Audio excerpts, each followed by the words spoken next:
Hello everyone. Before we start, make sure to like and subscribe to the channel, and leave a comment with where you're from and what time you're watching. That way, YouTube will keep showing you stories just like this one. Now, let's begin. Charlotte was supposed to be a quick in-and-out job. 3 days of meetings with a manufacturing client, then back home to Philadelphia. April of 2023 had been brutal on my schedule, with corporate sending me to a different city almost every week for these consulting gigs. Most guys who graduated with me in 2012 were already deep into family life, coaching Little League and complaining about lawn care, while I was still memorizing hotel checkout times and living off expense reports. The Airbnb I found was suspiciously cheap for downtown, $62 a night when everything else hovered around $200. But my company capped reimbursements, and I had become an expert at finding deals that let me pocket the difference. The listing photos showed a modest third-floor apartment in an old brick building. Nothing special but functional. I pulled up around 9 that Wednesday night after fighting traffic from the airport, and the street was oddly quiet. Just a handful of parked cars and the dim glow of shops closing down. I grabbed my suitcase from the trunk, punched in the lockbox code, and climbed the narrow stairwell to Unit 3B without passing a single soul. The apartment smelled faintly of lemon cleaning spray, that artificial freshness hosts use to mask the reality of strangers cycling through every few days. Everything looked close enough to the photos, though clearly more worn. The hardwood floors had deep scratches near the doorways, the couch cushions held permanent impressions from countless bodies, and the kitchen appliances had that yellowed plastic look of things too old to be stylish but too functional to replace. Still, the bed was made with crisp white sheets, the bathroom had fresh towels, and the Wi-Fi connected on the first try. Good enough for my purposes. What drew my attention was the small balcony off the living room, just wide enough for 2 cheap plastic chairs and a neglected plant that had died months ago. I stepped outside to get some air after unpacking, and that is when I noticed the view. Directly across the street, maybe 40 feet away, sat an upscale jewelry store with tasteful window displays and security lights that cast a warm glow on cases full of watches and diamonds. Pretty spot for a cigarette if I still smoked, I thought. I stood there for a few minutes scrolling through work emails, admiring how the gems caught the light, then went inside and passed out from exhaustion without giving it another thought. Thursday came and went in a blur of conference rooms and handshakes. The client was demanding but reasonable, and by 6 in the evening I had wrapped up most of the critical discussions. I stopped at a Thai place a few blocks from the apartment, ate alone at the bar while watching a basketball game I did not care about, and made it back to the Airbnb around 8:30. The building was quiet again, and I passed an elderly woman on the second-floor landing who nodded politely but said nothing. Once inside, I kicked off my shoes, loosened my tie, and decided to enjoy the balcony for a bit before diving into the report I needed to finish. The evening air was cool and pleasant, that perfect spring temperature where you do not need a jacket but appreciate long sleeves. I leaned against the railing, looking down at the street, watching a couple walk by holding hands, when something caught my eye. A small black shape tucked underneath the metal railing, almost invisible, unless you were standing at that exact angle. At first I thought it was a piece of electrical tape or some weatherproofing material, but when I crouched down to look closer, my throat tightened.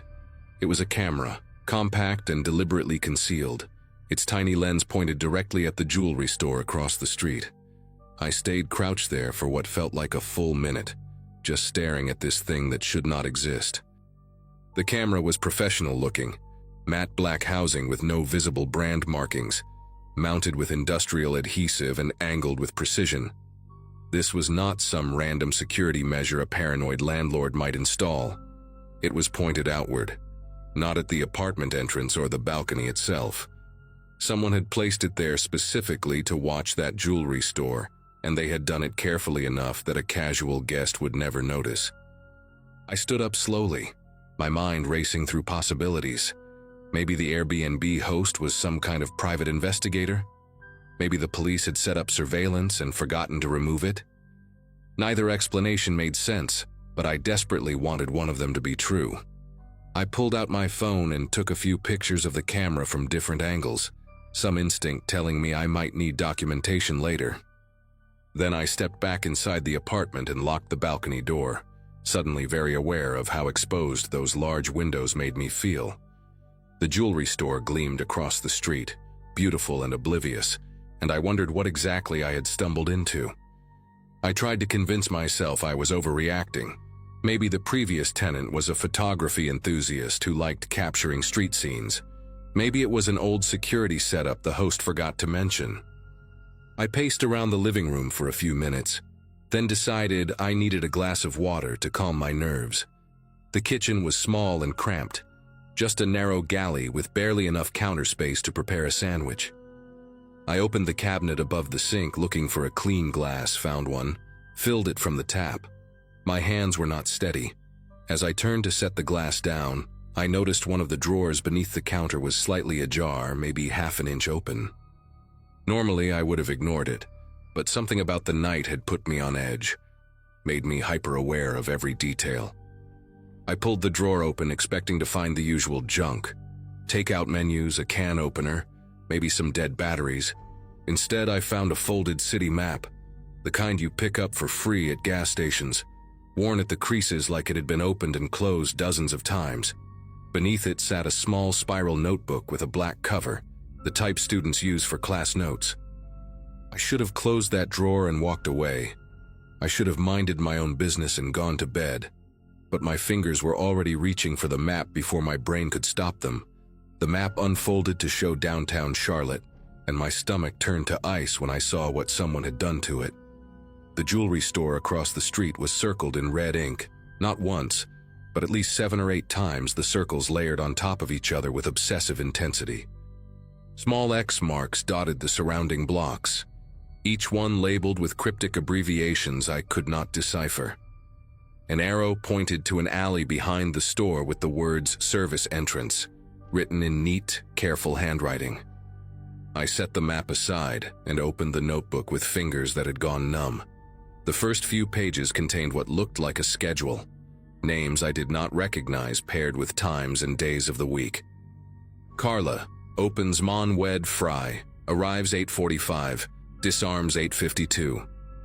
Another entry read, "Night security passes at 11:13, clockwork never varies."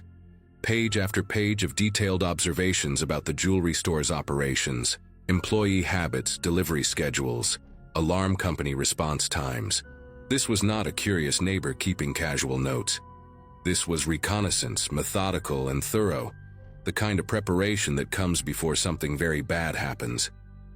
I closed the notebook and stood frozen in that tiny kitchen, the fluorescent light buzzing overhead, trying to process the fact that I was standing in what appeared to be a staging ground for a robbery.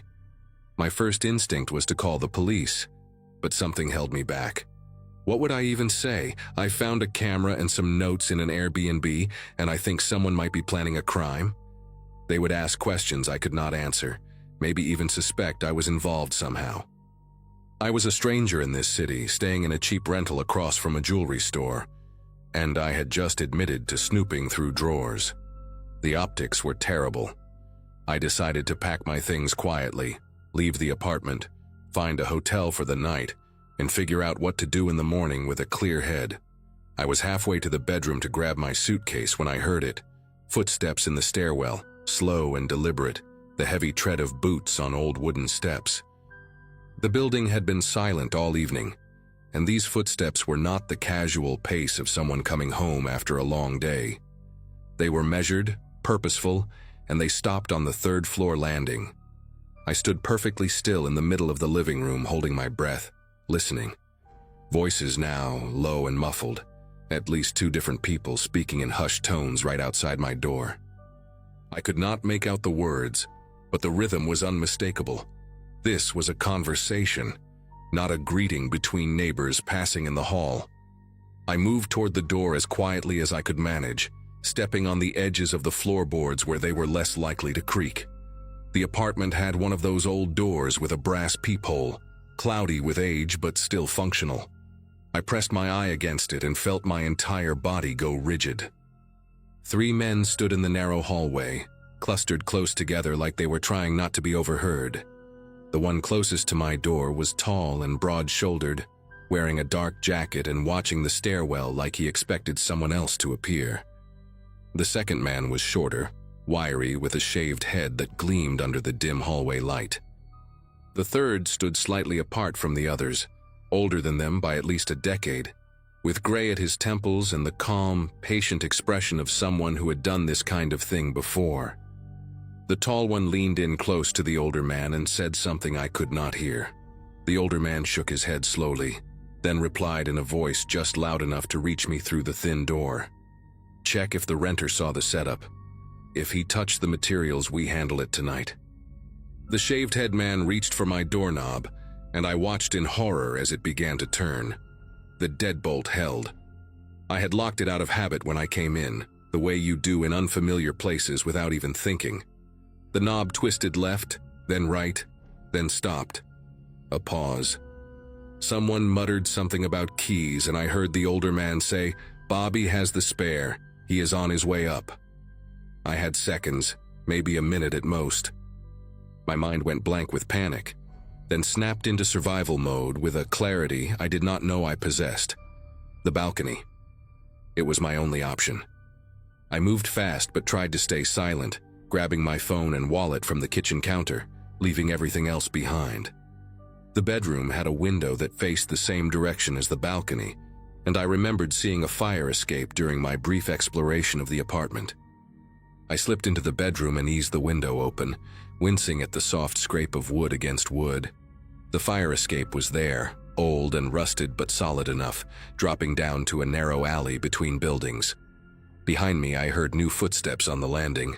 Bobby with the spare key, I assumed, and the sound of metal sliding into a lock. I climbed out onto the fire escape and pulled the window mostly closed behind me, leaving it open just a crack so it would not latch and trap me if I needed to come back. Not that I planned to ever set foot in that apartment again. The fire escape shuddered under my weight as I descended, each step producing a metallic groan that sounded deafening in the quiet night. I forced myself to move slowly, gripping the railing with white knuckles, terrified that the noise would alert the men now entering the apartment above me. Second floor, first floor, then a ladder that dropped the final 10 feet into the alley. I hung from the bottom rung and let go, landing hard on concrete and feeling the impact shoot through my ankles. The alley was dark and narrow, lined with dumpsters and the back entrances of businesses that had closed hours ago. I could hear muffled sounds from above, footsteps moving through the apartment, a door slamming, someone shouting something I could not make out. They had discovered I was gone. I ran. Not jogged, not walked quickly, but ran with everything I had toward the strip of light at the end of the alley where it opened onto a main street. My dress shoes slapped against wet pavement, my lungs burned, and I did not look back once. I burst onto the sidewalk and nearly collided with a woman walking her dog, who gave me a startled look as I mumbled an apology and kept moving. 2 blocks later, I found a busy sports bar with a crowd of people visible through the windows, and I pushed through the door like a drowning man reaching for a life raft. I found a booth in the back corner, slid in with my back against the wall, and tried to steady my breathing while a waitress asked if I wanted anything. I ordered a beer. I had no intention of drinking, just to have a reason to stay. My hands were trembling so badly I could barely unlock my phone, but I managed to pull up the photos I had taken of the camera on the balcony. Evidence. I had evidence.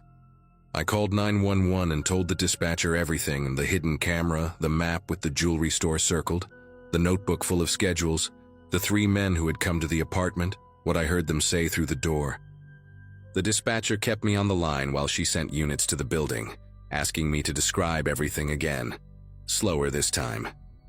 20 minutes later, 2 officers found me at the bar and escorted me to their cruiser. They drove me back to the block where the Airbnb was located, but we did not go inside. Instead, we parked across the street and I watched from the back seat as more police arrived. Then detectives in unmarked cars, Then a van I later learned belonged to a task force that had been investigating a string of high-end jewelry heists across 3 states. The officers asked me questions for over an hour, taking notes, recording my statement, examining the photos on my phone. One of them told me I was lucky, that these guys were professionals, that people who stumbled onto operations like this usually did not get the chance to run. The investigation took months to unfold, but I only learned the details much later through news reports and a single follow-up call from a detective named Reyes. The apartment had been rented under a fake identity, paid for with prepaid cards that were nearly impossible to trace. The 3 men I saw were part of a crew responsible for at least 4 other robberies, all targeting high-end jewelry stores in mid-sized cities across the Southeast. They would rent apartments with good sightlines, spend weeks documenting patterns and security protocols, then execute precise smash-and-grab operations that lasted under 3 minutes. The night I fled, they had apparently been there to retrieve their surveillance equipment and finalize their plan. The robbery was scheduled for that weekend. My accidental discovery forced them to abandon the job and scatter. 2 of them were arrested 6 weeks later during a traffic stop in Tennessee. The 3rd disappeared and remains at large as far as I know. I never went back for my suitcase or the clothes I left behind. The Airbnb listing vanished from the site within days, and I never received a response from the host when I tried to contact them. Sometimes I think about how close I came to something irreversible, how a simple habit of locking the deadbolt bought me the 60 seconds I needed to survive. I still travel for work, still book cheap rentals in unfamiliar cities, but now I check every drawer, every corner, every angle of every room before I unpack. And I always sleep with a chair wedged under the doorknob.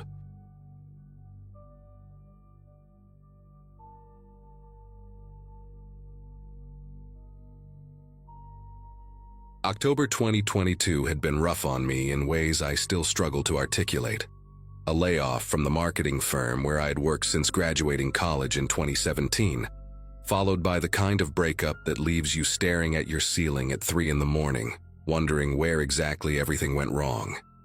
At 26, I found myself with a severance check, an empty apartment that still smelled like my ex-boyfriend's cologne, and an overwhelming need to be anywhere else. My friend Kelsey had been living in Portland for about 2 years, and she kept texting me that I should come visit, that a change of scenery would do me good. So I booked an Airbnb, an upstairs unit in a duplex on Birchwood Road, and decided to drive down from Seattle for a long weekend.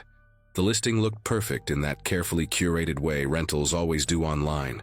Exposed brick, a clawfoot bathtub, morning light streaming through tall windows. The reviews were mostly positive, guests praising the quiet neighborhood and the responsive host named Garrett. I packed a duffel bag and left on a Friday afternoon, hoping that a few days away might help me figure out what came next. I arrived at the duplex around 4 in the afternoon, and the place looked even better than the photos. It was an old Victorian painted sage green with white trim, sitting on a tree-lined street where the oaks were just beginning to show their autumn colors. The neighborhood had that established, peaceful quality. People walking dogs, kids riding bikes in driveways, the kind of scene that makes you feel safe without thinking about it. I grabbed my bag from the trunk of my Subaru and walked toward the side entrance that led up to my unit, following the check-in instructions Garrett had sent. That was when the front door of the downstairs unit swung open with enough force to rattle the frame. A man stepped out onto the porch, late 50s, maybe early 60s, with thinning gray hair and hollow cheeks that made his eyes look too large for his face. He wore a flannel shirt buttoned wrong, one side hanging lower than the other, and his gaze fixed on me with an intensity that stopped me cold in the middle of the walkway. Before I could say hello or offer any kind of greeting, he jabbed a trembling finger toward my face and spoke in a voice thick with accusation. "You came back to finish what you started, didn't you?" I stood there for a moment, completely caught off guard, my duffel bag hanging awkwardly from my shoulder. My first instinct was to laugh, because surely this had to be some kind of mistake or maybe even a weird joke. "I'm sorry," I managed to say, keeping my voice light and friendly. "I think you might have me confused with someone else. I just got here. I'm renting the upstairs unit for the weekend." The man's expression didn't soften. If anything, his eyes narrowed further, scanning my face like he was searching for something hidden beneath the surface. He took a step closer to the edge of his porch, close enough that I could see the patchy stubble on his jaw and the dark circles carved deep under his eyes. "That's exactly what you'd say," he muttered, more to himself than to me. "That's exactly what they told you to say." I felt my smile falter, unsure how to respond to that. After an uncomfortable silence that stretched on for what felt like a full minute, he finally turned and retreated back inside, slamming his door hard enough to make the porch railing vibrate. I stood frozen on the walkway for another few seconds, trying to process what had just happened. Then I shook it off and headed up the exterior staircase to my unit, telling myself that every neighborhood has its eccentric characters. Maybe he had dementia, or maybe he was just having a bad day. People say strange things sometimes. It doesn't always mean something sinister. The upstairs apartment was exactly as advertised. Clean, bright, with that exposed brick wall and the beautiful clawfoot tub I had seen in the photos. I dropped my bag on the bed and texted Kelsey that I had arrived safely, then spent the next hour unpacking and settling in. We made plans to grab dinner the following evening, and I poured myself a glass of wine from the bottle I had brought and sat by the window watching the street darken as the sun went down. By 9 o'clock, I had almost convinced myself that the encounter with the downstairs neighbor was nothing more than an awkward misunderstanding, something I would laugh about later. I changed into pajamas, crawled into the surprisingly comfortable bed, and closed my eyes. That was when the pacing started. At first, I thought it was just the normal sounds of an old house settling, or maybe the neighbor moving around before bed.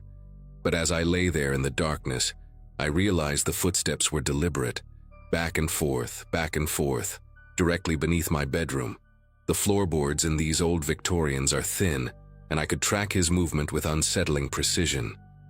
He would walk from one end of what I assumed was his living room to the other, pause for a few seconds, then turn and walk back, over and over again, like a caged animal. I checked my phone. It was almost 11. I told myself he was probably just an insomniac, maybe anxious about something, and that he would settle down eventually. But then I started to hear his voice.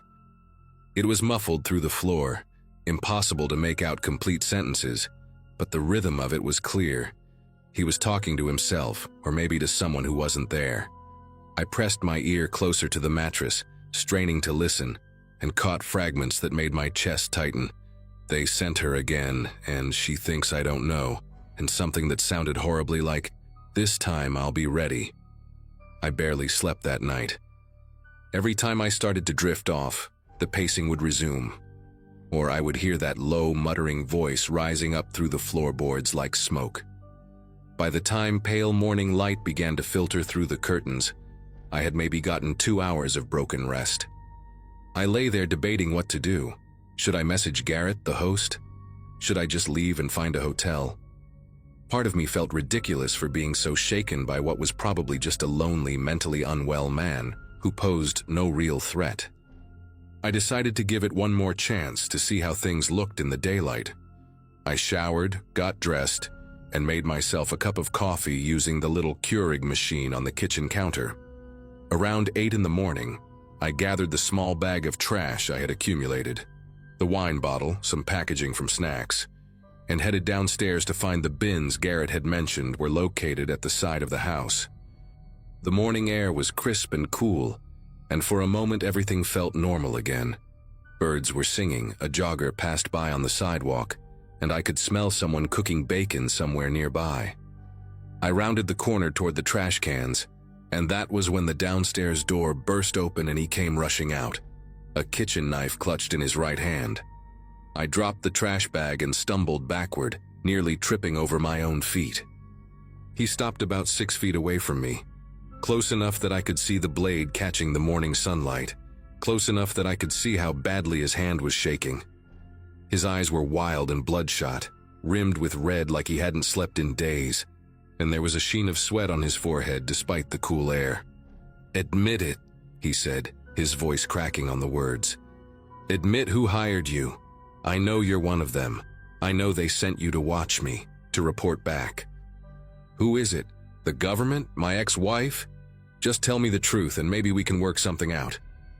I held my hands up slowly, palms facing him, trying to keep my breathing steady even though my heart was slamming against my ribs so hard I thought I might pass out. I don't know what you're talking about, I said, forcing my voice to stay calm. My name is Whitney. I'm just here for the weekend. I've never seen you before in my life, I swear to God. He stared at me for a long moment, the knife trembling in his grip, and I genuinely did not know if he was about to lunge at me or collapse into tears. Then, just as suddenly as he had appeared, something in his expression shifted. His shoulders sagged, and he lowered the knife to his side, though he didn't let go of it. That's what the last one said too, he muttered, his voice hollow now, drained of its previous intensity. They always say that. They always have a story. He turned and shuffled back inside without another word, closing his door behind him with a soft click that somehow felt more disturbing than a slam. I stood there in the side yard, shaking, my legs feeling like they might give out beneath me. As soon as I could move again, I rushed back up to my unit and locked the door behind me, then pushed a chair against it for good measure.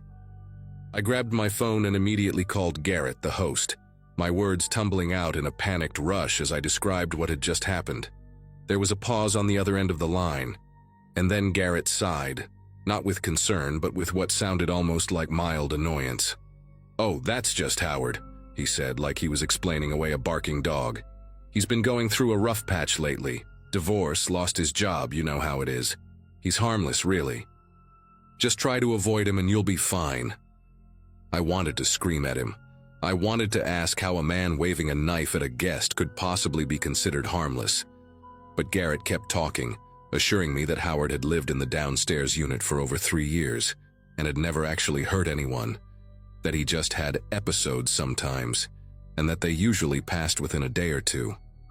He offered me a partial refund if I wanted to leave early, but said it in a tone that made it clear he thought I was overreacting. I hung up the phone feeling more alone than I had in months.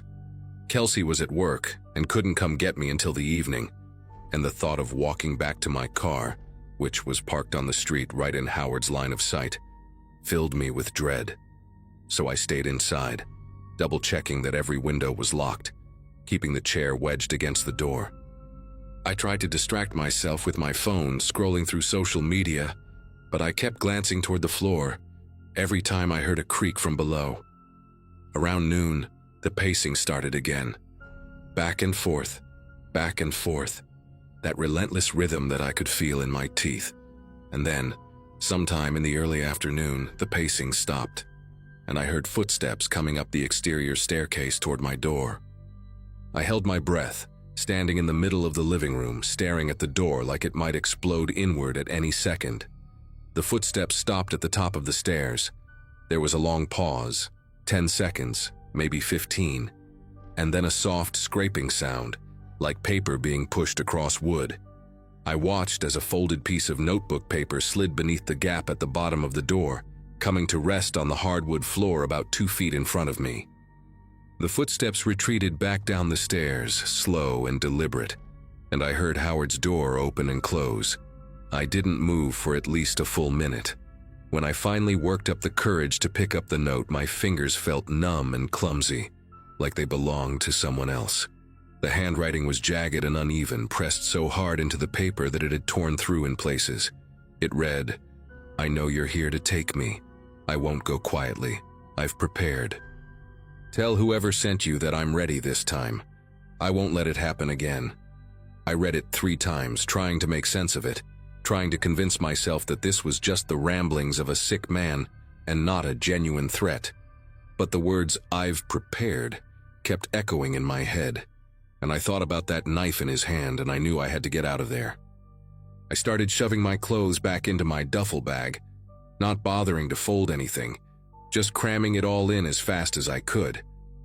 My car keys were on the kitchen counter, and I grabbed them, clutching them so tight the metal teeth dug into my palm. I called Kelsey while I packed, and she picked up on the second ring. "I need you to stay on the phone with me," I said, my voice coming out shakier than I wanted. "I'm leaving right now and I need someone to know what's happening in case something goes wrong." She asked me what was going on, and I gave her the short version: crazy neighbor, knife, threatening note, and she told me to call the police. I told her I just wanted to get out first, that I could call them from the road, that I didn't want to wait around for them to show up while Howard was downstairs doing God knows what. I zipped up my bag, slung it over my shoulder, and moved the chair away from the door. My plan was simple: get down the stairs as fast as possible, sprint to my car, and drive away without looking back. I took a deep breath, unlocked the deadbolt, and pulled the door open. That was when I heard the downstairs door slam open with a bang that echoed through the whole building. Heavy footsteps pounded up the wooden staircase, fast and furious, shaking the entire structure with each step. I didn't think, I just reacted. I slammed my door shut and threw the deadbolt, then shoved the chair back against it with all my strength. Kelsey was screaming my name through the phone, asking what was happening, and I couldn't even answer her because the footsteps had reached the top of the stairs, and now someone was pounding on my door so hard the hinges were rattling. "I know what you're doing," Howard's voice tore through the wood, raw and ragged and completely unhinged. "You're not taking me. You hear me?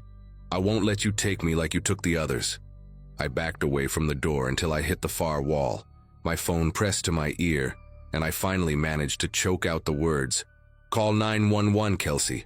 Call them right now." The pounding continued, rhythmic and relentless, and I could see the door frame starting to splinter where the deadbolt met the wood. I looked around desperately for another way out, and that was when I remembered the window, the one that opened onto a small section of roof over the back porch.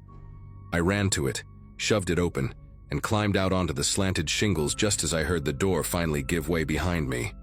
The roof was steeper than it looked, and the shingles were slick with morning dew. I half crawled, half slid toward the edge, my duffel bag still somehow hanging from my shoulder, my phone clutched in my other hand. Behind me, I could hear Howard crashing through the apartment, knocking things over, screaming about conspiracies and surveillance and people coming to take him away.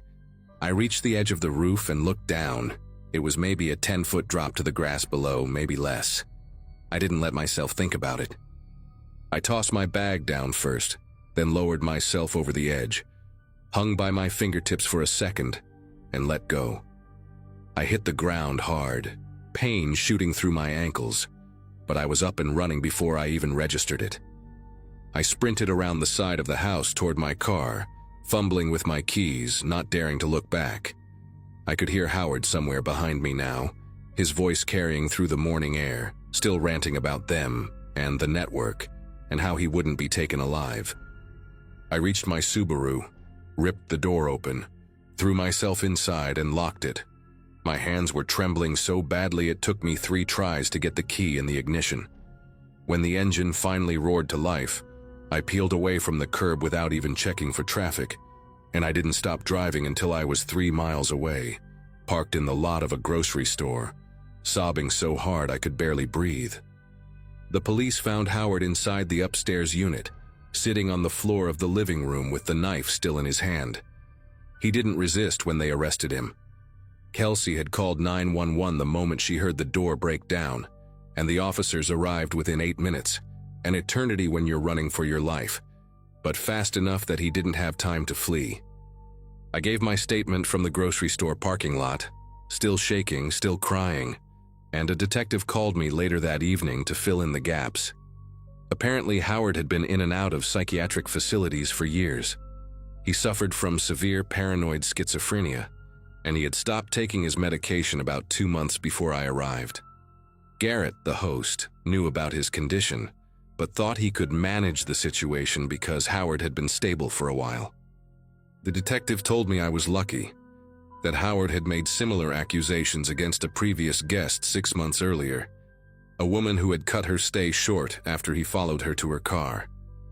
No charges were filed that time because she just wanted to forget it happened. I still think about that sometimes, about how close I came to being another story that got swept under the rug. I left a detailed review on the Airbnb listing, warning other travelers, and reported Garrett to the platform. The listing was taken down a few weeks later. I never went back to Portland, and even now, 2 years later, I still check the locks twice before bed. I still flinch when I hear footsteps on stairs. Some fears, once they find you, never really let go.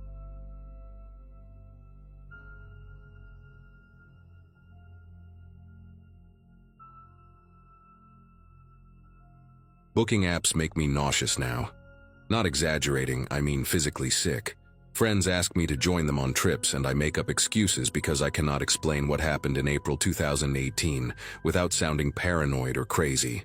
At 26, right after a messy breakup that left me hollow, I decided solo travel would fix me. A co-worker had done this whole backpacking thing through Eastern Europe and kept sending photos of cheap hostels and empty beaches. I had savings from my consulting work, the flexibility to be remote for a few weeks, and nothing keeping me home anymore. So I picked a small coastal country I had only seen mentioned in budget travel blogs. Off the tourist radar, beautiful old towns, and prices that seemed almost too good. I told myself it would be an adventure, a reset. I found this apartment listing on one of those rental platforms. Nothing fancy but cheap. Around 40 euros a night for a one-bedroom in a town with a name I still cannot pronounce right. The reviews were decent, maybe 15 total, all short and generic but positive enough. The host called himself Bogdan, responded fast, seemed helpful through the app messages. He sent the address and a lockbox code for the key. My flight had 2 connections, and by the time I landed, it was already dark outside. A bus took me from the airport to the town center. Then I walked maybe 20 minutes dragging my suitcase over uneven cobblestone, using my phone GPS to navigate. The building looked old, 5 or 6 stories, with a heavy wooden door that groaned when I pushed it. Inside, the stairwell reeked of cigarette smoke mixed with something damp, and the lights operated on a timer that clicked off every 30 seconds, leaving me standing blind between floors while I scrambled to find the next switch. The apartment was on the 4th floor. I got the key from the lockbox, let myself in, and immediately felt relieved. It looked exactly like the photos, maybe even a bit nicer. Clean, small kitchen, a bed that seemed comfortable enough. I dropped my bags and went to close the curtains when I noticed the window faced the interior courtyard and another building across the way. A few windows over there had lights on, people moving around inside their homes. Normal stuff. I showered, ate some crackers I had packed, and decided to head out to grab a real meal since I had seen a few restaurants still open near the bus stop. It was around 10 at night, cold but not freezing, and the streets were mostly empty. I found a place that had English on the menu, ordered some kind of meat dish using hand gestures and my translation app, and ate quickly. The waiter was polite but did not speak much English. I paid in cash, left a tip, and started walking back. That is when I first saw them. 2 men standing near the entrance of my building, right by the heavy wooden door. They were not doing anything specific, just standing there smoking, talking quietly to each other. One was tall and thin, maybe in his 40s, wearing a dark jacket. The other was shorter, stockier, with a shaved head and a tracksuit. I would not have thought twice about it except for the way they both stopped talking and turned to look at me as I approached. Not a casual glance, but a direct stare that followed me as I punched in the building code and pushed the door open. I felt their eyes on my back as I stepped inside. The door closed behind me, and I stood in the dark stairwell, heart beating faster than it should have been. I told myself I was being paranoid. Jet lag, unfamiliar place, my mind playing tricks. But something about the way they watched me, like they were expecting me, stuck with me as I climbed those 4 flights of stairs in the clicking darkness. I slept badly that night, kept waking up to sounds I could not identify. Pipes groaning, doors closing somewhere in the building, muffled voices that could have been from neighboring apartments or from the stairwell. I could not tell. Around 3 in the morning I heard footsteps outside my door. Slow, deliberate steps that stopped right in front of my apartment. I lay completely still in bed, barely breathing, staring at the thin strip of light under the door. A shadow moved across it. Someone was standing there. I waited for a knock, for something. But after maybe a minute, the footsteps continued down the hall and faded. I did not sleep again after that.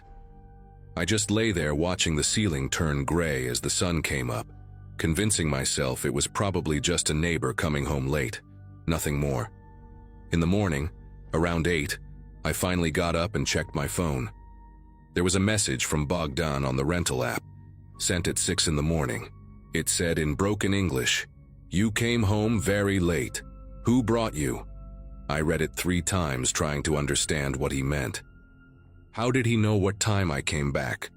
The apartment had no cameras that I could see. I had checked when I arrived. And what did he mean? Who brought me? I came back alone. I typed a reply asking what he meant, trying to keep it casual, saying I just went out for dinner and came back around 10:30. He read the message immediately but did not respond. I sat on the edge of the bed holding my phone, and that uneasy feeling from the night before came flooding back. Someone was watching me. Either Bogdan himself or someone reporting to him. The 2 men outside, maybe. I walked to the window and looked down at the courtyard, half expecting to see them staring up at me, but it was empty. I decided to go out and clear my head, maybe find a cafe with Wi-Fi and do some research on the area. But when I went to open the front door, I noticed something that made me stop cold. The lock, this old brass thing with a deadbolt, had scratches around the keyhole that I was certain were not there before. Fresh scratches, bright metal showing through the darker patina, and the door frame near the latch had a small dent, like someone had tried to pry it open with a flathead screwdriver or something similar. I crouched down and looked closer. The wood was splintered slightly, tiny pieces on the floor that I must have stepped over when I came in last night without noticing. Someone had tried to force their way into the apartment. While I was inside, while I was sleeping, my mind raced through possibilities. Maybe it happened before I arrived, but the scratches looked fresh. Maybe I was wrong about them not being there, but I had examined the lock when I first got the key, checking that it worked properly. Those marks were new. I grabbed my passport, my wallet, and my phone, shoved them in my jacket, and left the apartment. I needed to report this to someone, anyone official. I used my translation app to figure out where the nearest police station was, about a 15-minute walk toward the center of town. The morning was bright, and the streets had more people now, locals going about their business, and I started to feel a bit calmer. Maybe I was overreacting. Maybe Bogdan had sent someone to check on the apartment and they had trouble with the lock. There had to be an explanation. The police station was a small building with a faded sign I could not read, and inside there was a front desk with a woman in uniform who looked up at me with zero expression. I tried to explain in English what happened, showing her photos I had taken of the lock and the door frame. She called over a male officer who spoke a little English, and I went through it all again. The scratches, the message from the host, the men watching me. He listened, nodded, then exchanged a look with the woman that I did not like at all. The officer told me I probably misunderstood the situation, that old buildings have old locks and scratches are normal, that the host was probably just being friendly, checking on his guest. He suggested maybe I was tired from traveling and seeing things that were not there. His tone was not rude exactly, but dismissive in a way that felt deliberate, like he was reading from a script. I asked if they could at least send someone to look at the door, to document the damage. He said they were very busy, that this was not a priority matter, that I should talk to my host about getting the lock fixed. The woman behind the desk had gone back to her paperwork and was not even looking at me anymore. I stood there for a moment not knowing what else to say. I thanked them, which felt stupid, and walked out. The sun was still bright, but the streets did not feel safe anymore. I had this growing certainty that I was completely alone in whatever was happening, that no one was going to help me, and that going back to that apartment was a terrible idea. But my stuff was there. My laptop, my clothes, my charger. I could not just leave everything behind. I stopped at a small grocery store and bought water and some food, enough for a day, thinking maybe I could just stay inside and book a bus or train out of there for the next morning. I would eat the cost of the remaining nights. I did not care. When I got back to the building, I checked the entrance carefully before going in. No one around. I climbed the stairs fast, got inside the apartment, and locked the door behind me. Deadbolt, chain, everything. I pushed a chair against the door too, which felt paranoid but also necessary. Then I sat on the bed and started searching for transportation out of town. The Wi-Fi was slow and kept cutting out, and the booking sites were confusing, half in the local language even when I switched to English. I finally found a bus leaving at 7 the next morning, about 10 hours away, and booked a ticket. I just had to make it through one more night. That was all. One more night and I would be gone. I messaged Bogdan saying I had a family emergency and needed to leave early, hoping that would explain my sudden departure without raising suspicion. He read it, but again did not reply. Around 4 in the afternoon, someone knocked on the door. 3 firm knocks, official sounding. I stayed quiet, not moving from the bed. Then a voice, a man speaking in accented English. He said he was police, that he needed to verify my documents, routine check for foreign visitors. My first thought was relief. Maybe the station had sent someone after all. But then I remembered the officer saying they were too busy, that it was not a priority. I got up slowly and looked through the peephole. A man in a dark uniform stood in the hallway, but something was wrong. The uniform did not look like what the officers at the station were wearing. Different color, no visible badge. He knocked again and repeated himself, saying he needed my passport for verification, that it would only take a minute. I asked him to slide his identification under the door. There was a pause. Then he said it was not necessary, that I should just open the door and this would be quick. His tone had changed, harder now, impatient. I told him I would call the station to confirm. Another pause, longer this time. Then footsteps, walking away. I watched through the peephole until he disappeared down the stairs.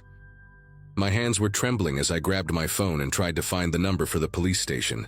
But when I finally got through, the woman who answered did not understand my English, and I could not make the translation app work fast enough.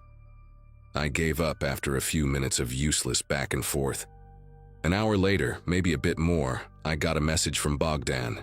This time he wrote that I owed additional fees, something about local tourist taxes that were not included in the original booking. He said it was 200 euros and that someone would come to collect it this evening. I knew it was fake. I had researched the area before booking and there were no such fees, nothing like that amount anyway. I typed back saying I had already paid everything through the app and would not be paying anything else. He responded immediately this time. Just one line. Better you pay. Easier for everyone. I stared at those words for a long time. It was not a suggestion. It was a threat. I looked around the small apartment, at the chair still pushed against the door, at the window facing the courtyard, at my suitcase half packed on the floor. The sun was starting to go down and the room was getting darker. I thought about calling the embassy, but I did not even know if there was one in this country, or how long it would take them to do anything. I thought about just grabbing my bag and running to the bus station, spending the night there if I had to. But the bus did not leave until 7 in the morning, and I did not know if the station was even open overnight or safe to stay in. Around 9 that night, they came. I heard them before I saw anything, footsteps on the stairs, more than one person, and then they stopped outside my door. A soft knock, almost polite, then a voice I recognized, the same accent as the fake officer but different, rougher. He said my name, pronounced it wrong but close enough. Said they were there to collect what I owed, that I should open the door and we could sort this out like adults. I did not answer, did not move. Another knock, harder this time. Then the second voice, the one I had not heard before, said something in their language to the first guy. I heard what sounded like metal touching metal near the lock. They were trying to get in.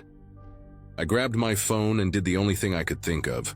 I started a video, pointed it at the door, and said out loud in English that I was recording, that I had contacted my embassy, that people knew where I was. Complete lies, all of it. But I said it loud and clear. The sound stopped. Silence for maybe 10 seconds that felt like an hour. Then the first voice again, calm now, almost amused.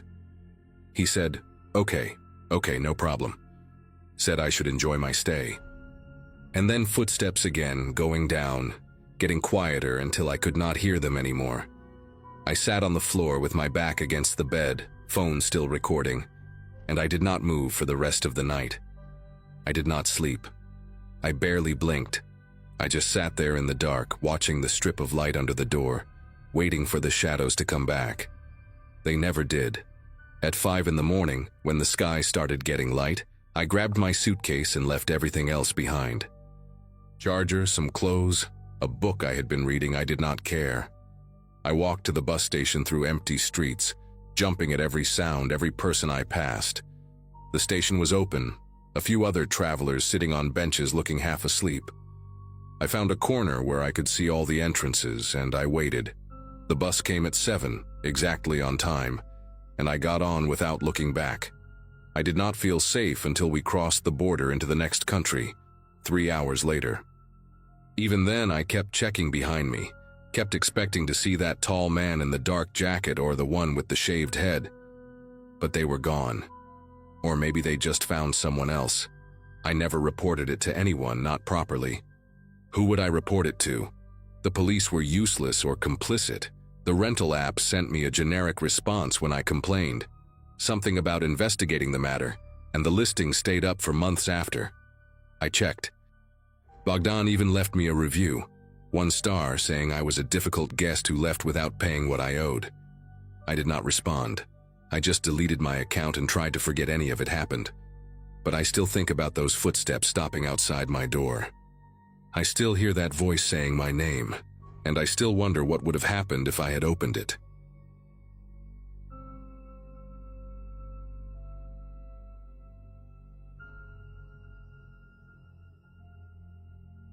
Renting out my basement seemed like the smartest financial decision after my divorce finalized in early 2023. My daughter had just started college at Ohio State, and between tuition payments and the mortgage on a house I probably should have sold, the extra income from short-term rentals felt like a lifeline. The basement suite was perfect for it. Separate entrance through the side gate, its own bathroom, a small kitchenette I had installed myself over one weekend. My buddies from the fire station where I worked as a dispatcher thought I was crazy for letting strangers sleep 15 feet below my bedroom. But after hosting maybe 40 or 50 guests over 8 months without a single issue, I figured I had the system down. Background checks, verified profiles, a strict no parties policy written in bold on the listing. What could go wrong with a couple booking a weekend for a work trip, right? They showed up on a Friday afternoon in late October, and I remember thinking they looked almost too ordinary. The man introduced himself as Craig, mid-40s maybe, with a firm handshake and the kind of forgettable face you see in insurance commercials. The woman beside him, Tamara, she said, barely made eye contact, just smiled politely while clutching a leather overnight bag against her chest like it contained something precious. They drove a silver Nissan Altima with Kentucky plates. Nothing flashy, nothing suspicious. I gave them the standard tour, showed them how to work the thermostat, pointed out the fire extinguisher under the sink because old habits die hard. Craig asked about the neighborhood, whether it was quiet at night, and I told him this was the most boring street in Columbus. Nothing ever happened here. He laughed at that, this short little chuckle that seemed genuine enough at the time. I handed over the keys and told them to enjoy their stay, then went upstairs to heat up leftover pasta and watch the Buckeyes lose another game. If I had paid closer attention to the way Tamara kept glancing at the windows, measuring them with her eyes, maybe I would have seen what was coming. Friday night passed without incident. I heard them moving around down there, normal sounds, footsteps, the TV mumbling through the floorboards, water running through the pipes. Saturday morning I left early for a 12-hour shift at the station, and when I came back around 11 that night, the house was dark and quiet. I figured they had gone to bed early, maybe tired from whatever work thing brought them to town. I made myself a sandwich, answered a few texts from my daughter complaining about her roommate, and crashed hard. It was around 2 in the morning when the thumping woke me up. Not loud exactly, but rhythmic, like someone was moving furniture or dragging something heavy across the basement floor. I lay there for a few minutes, staring at the ceiling, telling myself it was nothing. People shuffle around at night, especially in unfamiliar places. But then I heard voices. Not just two voices, but several, layered on top of each other, a low hum of conversation punctuated by occasional laughter. I sat up in bed and checked my phone, half expecting a message from Craig apologizing for having a friend over. Nothing. I pulled on sweatpants and walked to the back of the house where I had installed a small security monitor that showed feeds from 3 cameras: front porch, backyard, and the side gate that led to the basement entrance. The front porch was empty, just my truck parked in the driveway under the streetlight. The backyard showed nothing but shadows and the old swing set my daughter used to love. But the side gate camera made me sit down on the edge of my bed and just stare. There were people streaming through one after another, at least a dozen that I counted in the span of 2 minutes. Men and women, some carrying bags, some carrying nothing, all of them disappearing around the corner toward the basement door. None of them looked up at the camera. They knew exactly where they were going, like they had done this before. I watched a guy in a black hoodie prop the gate open with a brick so it would not swing shut, making it easier for whoever came next. My listing specifically said maximum 2 guests. I had charged Craig for 2 people. And now there were at least 15 strangers in my basement, and I had no idea what they were doing down there. I spent the next hour going back and forth with myself about what to do. Part of me wanted to march down there and demand everyone leave, but another part, the part that had worked emergency dispatch long enough to hear how quickly situations turn violent, told me to wait until morning. These were not college kids throwing a house party. The people I saw on that camera moved with purpose, silent and organized. Around 3:30, the thumping stopped, and the voices faded to nothing. I finally fell into a shallow sleep with my phone clutched in my hand, the security app still open. When I woke up at 7, pale Sunday light coming through the blinds, I went straight to the back window that overlooked the yard. What I saw made me grab the windowsill just to steady myself. The grass was covered in trash. Beer bottles, plastic cups, fast food wrappers scattered everywhere like confetti after a parade. But that was not the worst part. Near the fence, maybe 10 feet from my daughter's old swing set, there was a blackened circle in the grass about 3 feet wide. Scorch marks. And in the center of that circle, I could see the melted remains of fabric, clothing, maybe, or sheets, twisted into unrecognizable shapes. I threw on shoes and went outside, not even bothering with a jacket despite the October chill biting through my t-shirt. The smell hit me before I even got close to the burn site. Chemical, acrid, nothing like a normal bonfire. I crouched down and looked at the melted fabric, trying to figure out what it had been. There were buttons mixed into the ash, and what looked like a zipper fused into a warped line of metal. Someone had burned clothes down here deliberately, in the middle of the night while I slept 15 feet above them. I pulled out my phone and took pictures of everything. The trash, the scorch marks, the bottles that I now noticed were not just beer but also empty containers of rubbing alcohol and acetone. My hands were steady, but something inside my chest felt like it was vibrating at a frequency I could not control. I walked around to the side gate, still propped open with that brick, and stood in front of the basement door. I could hear movement inside, soft footsteps, someone talking in a low murmur. I knocked 3 times hard, using the side of my fist the way I learned to do back when I volunteered as a firefighter, before switching to dispatch. Craig opened the door about 6 inches, just enough for me to see half his face. He looked different than he had on Friday. His eyes were bloodshot, his jaw tight, and there was a sharpness in his expression that had not been there before. Behind him, I caught a glimpse of Tamara sitting on the edge of the bed, and next to her stood a man I had never seen, heavy-set with a shaved head and tattoos crawling up his neck. The smell coming from inside was wrong, a mix of sweat and something chemical that reminded me of the burn pile in the yard. I told Craig we needed to talk about what happened last night, that I had cameras, that I saw everything. He did not blink. He just stared at me with this flat, empty expression and said that whatever I thought I saw, I should forget about it. I told him that was not going to happen, that they had violated the rental agreement and needed to leave by noon or I was calling the police. That was when Craig leaned closer, close enough that I could smell cigarettes and something sour on his breath, and said 5 words that I can still hear perfectly when I close my eyes at night. Do not interfere with business. Then he shut the door in my face, and I heard the deadbolt slide into place. The deadbolt I had installed myself, now being used to lock me out of my own property. I went back upstairs and called the police non-emergency line, figuring this was a civil matter, an eviction situation at worst. The officer who showed up 40 minutes later was young, maybe mid-20s, with the kind of polite disinterest that told me he had already decided this was not worth his time. I showed him the pictures on my phone, walked him around to see the burn site and the trash, explained about the cameras and the crowd of people I had seen entering in the middle of the night.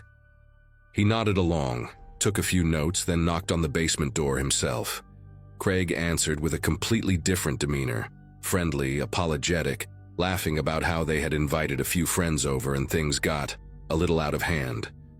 He called it a party dispute, a misunderstanding between neighbors, said they would clean up the yard and be out by checkout time tomorrow. The officer looked at me like I was the one causing problems. He told me that since they had a valid rental agreement through Monday morning, there was not much he could do unless I had evidence of a crime. I mentioned the chemical containers, the burned clothes, but without proof of what exactly was burned or why. It was just speculation. The officer left his card and told me to call if things escalated, but his tone made it clear he did not expect to hear from me again. I spent the rest of Sunday afternoon in my living room, watching the security feeds on my laptop with the blinds drawn. The basement stayed quiet for most of the day, but I noticed Craig and the bald man leave around 4 in the afternoon, climbing into a white cargo van that I had never seen before. Not the silver Altima they arrived in. They drove off and did not come back for hours. Tamara stayed behind, and through the thin walls I could hear her talking on the phone, her voice too muffled to make out words, but the tone urgent, almost frantic at times. I thought about calling my daughter just to hear a familiar voice, but what would I even say? That I rented my basement to criminals? That I was sitting in my own house feeling like a prisoner? Around 8 o'clock, after the sun had gone down and the street had fallen into that quiet Sunday stillness, I looked at the front porch camera and felt my throat tighten. There were 2 men standing at the bottom of my driveway, right where the concrete met the sidewalk. They were not moving, not talking to each other, just standing there with their hands in their jacket pockets, staring directly at the house. One of them was tall and thin, wearing a baseball cap pulled low. The other was shorter, stockier, with a beard that caught the orange glow from the streetlight. I had never seen either of them before in my life. I watched those 2 men for almost 20 minutes, waiting for them to do something, approach the house, leave, anything. But they just stood there, motionless, their eyes fixed on my front windows like they were waiting for a signal. I turned off all the lights inside, moving through my own home in the dark like an intruder, and positioned myself near the window where I could see them without being seen. The tall one pulled out his phone at some point, looked at the screen, then showed it to the other guy. They both glanced up at the house again, and I swear the shorter one smiled. Just a quick flash of teeth that disappeared as fast as it came. Then, as if they had received some invisible command, they both turned and walked away down the sidewalk, disappearing into the shadows between streetlights. I did not sleep that night. I sat in my recliner with a baseball bat across my lap, the same one my daughter used in Little League 15 years ago, and I watched every camera feed until my eyes burned. The white cargo van returned around midnight. I saw Craig and the bald man carry something inside the basement, something wrapped in black plastic that took both of them to lift. I told myself it could be anything: equipment, supplies, furniture. I told myself a lot of things that night that I did not believe. Monday morning came gray and cold, the kind of Ohio autumn day that feels like the sky itself is pressing down on you. Checkout was supposed to be 11, and by 10:30 there was no sign of movement from the basement. I called the rental platform's emergency line and explained the situation. The unauthorized guests, the threats, the men watching my house. The representative put me on hold for 15 minutes and came back with nothing useful, just a promise to investigate and a reminder that I could file a claim for property damage. By noon, Craig and Tamara were still inside. I could hear them moving around, hear that same low murmur of voices that now included at least 2 or 3 other people. I made a decision then, probably stupid in hindsight, but I was running on no sleep and pure adrenaline. I grabbed my phone, hit record on the camera, and used my master key to open the basement door. The smell hit me first, chemicals stronger than before, mixed with something organic and rotten underneath. The living area looked like a bomb had gone off. Mattresses on the floor, trash everywhere, bottles and cans and food containers piled in corners. But it was the back room, the small storage space I used to keep Christmas decorations, that made me stop breathing. There were plastic containers lined up against the wall, the kind you buy at hardware stores, with handwritten labels I could not read from where I stood. The windows had been covered with black plastic sheeting, and someone had installed padlocks on the inside. Makeshift locks that would keep anyone from getting in or out.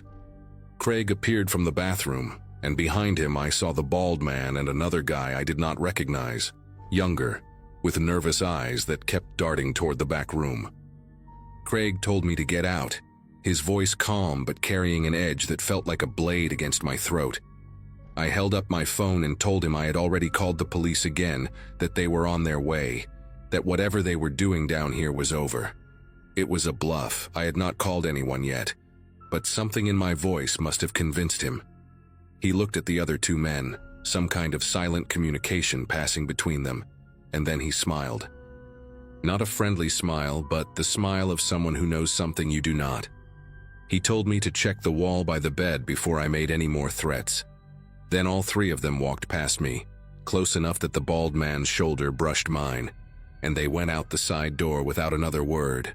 I heard car doors slam, an engine start, and then they were gone. I stood there in that destroyed basement, my phone still recording, and I walked over to the wall Craig had mentioned. Someone had scratched words into the drywall with something sharp, deep gouges that went through the paint and into the plaster beneath. 5 words that I can still see when I close my eyes. "We know you live upstairs." I called the real police this time.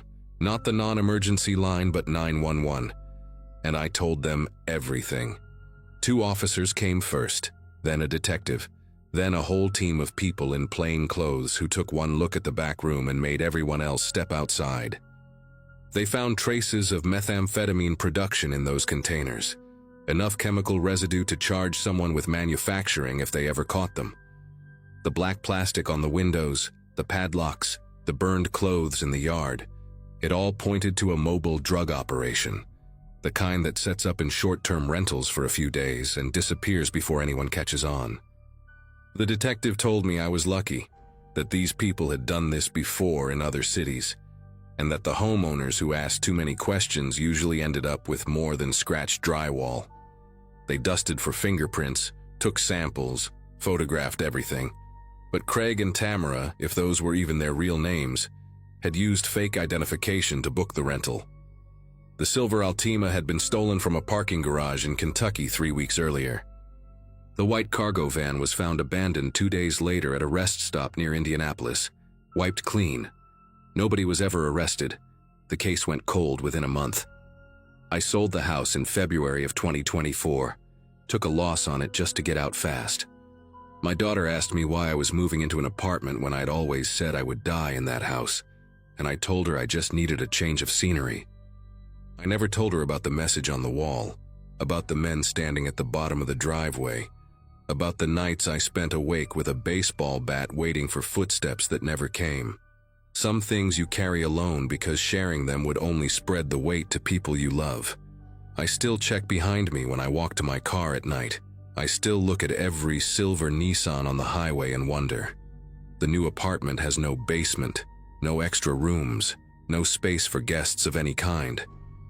Sometimes I wake up at 2 in the morning and lie there in the dark, listening for thumping through walls that do not exist, voices that are not there.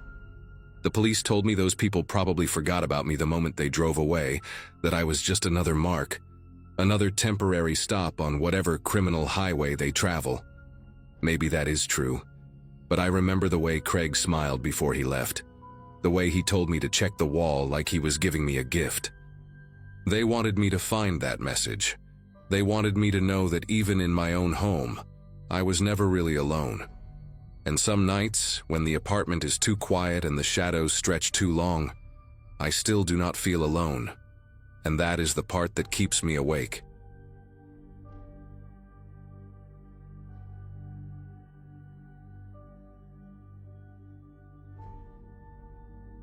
After 7 years of grinding through tax season after tax season at an accounting firm in Denver, I had finally done it, saved enough for a real trip.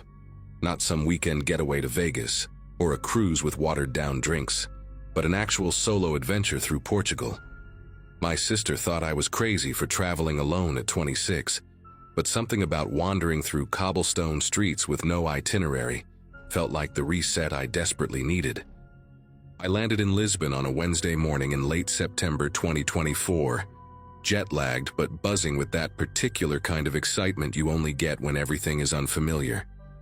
The plan was simple: spend 3 days in the capital, then head to Porto for another 4 before flying home. I had booked accommodations through Airbnb, choosing places that looked authentic rather than touristy.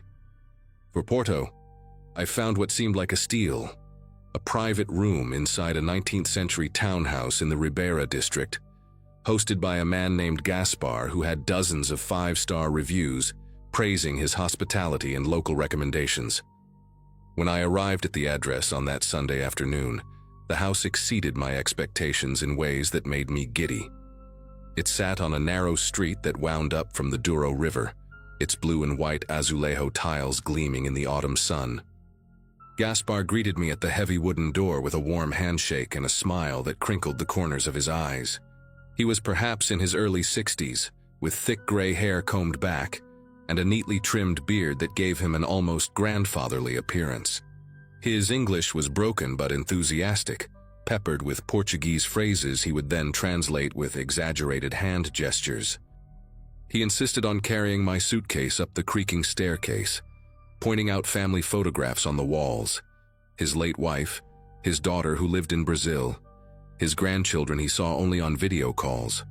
The room itself was charming: high ceilings with exposed wooden beams, a wrought iron bed covered in crisp white linens, and a window that overlooked a tiny courtyard filled with potted lemon trees. He handed me an ornate brass key and then, almost as an afterthought, mentioned he would keep a spare in the kitchen drawer, just for safety, in case I ever locked myself out. The first 2 days passed like a dream. I wandered through the Livraria Lello, ate francesinha at a tiny restaurant where the owner kissed my cheeks like I was family, and watched the sunset paint the Douro River in shades of copper and rose. Gaspar was attentive in a way I initially found endearing. He would ask about my plans each morning over coffee, recommending hidden gems and warning me about pickpockets near the train station. But by the second evening, his questions became more specific. Where exactly was I going? What time would I return? Had I told anyone back home about staying here? I brushed it off as cultural difference, maybe even loneliness from an old man whose family lived an ocean away. When I mentioned I was meeting a group from my hostel in Lisbon for dinner, he frowned slightly and said it was dangerous for a woman to walk alone after dark. He offered to wait up for me, to make sure I got home safe. I thanked him, but declined, laughing nervously as I grabbed my jacket and headed out into the cool evening air. That night I came back earlier than expected, around 9:30 instead of 11, because one of the girls in the group had gotten food poisoning and everyone decided to call it an early night. The narrow street was quiet except for a television flickering blue through a neighbor's window. I unlocked the front door as quietly as I could, not wanting to disturb Gaspar if he had already gone to bed.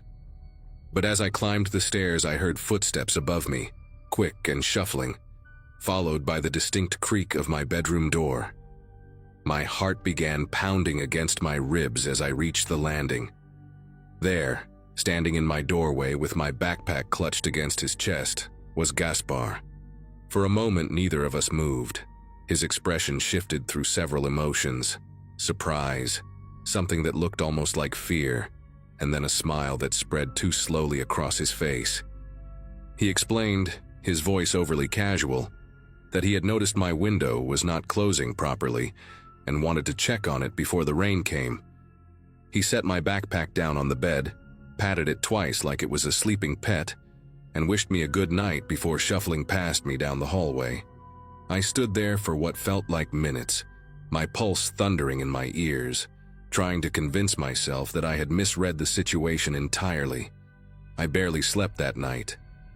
Every creak of the old house made me jolt awake, and I found myself staring at the gap beneath my door, watching for shadows.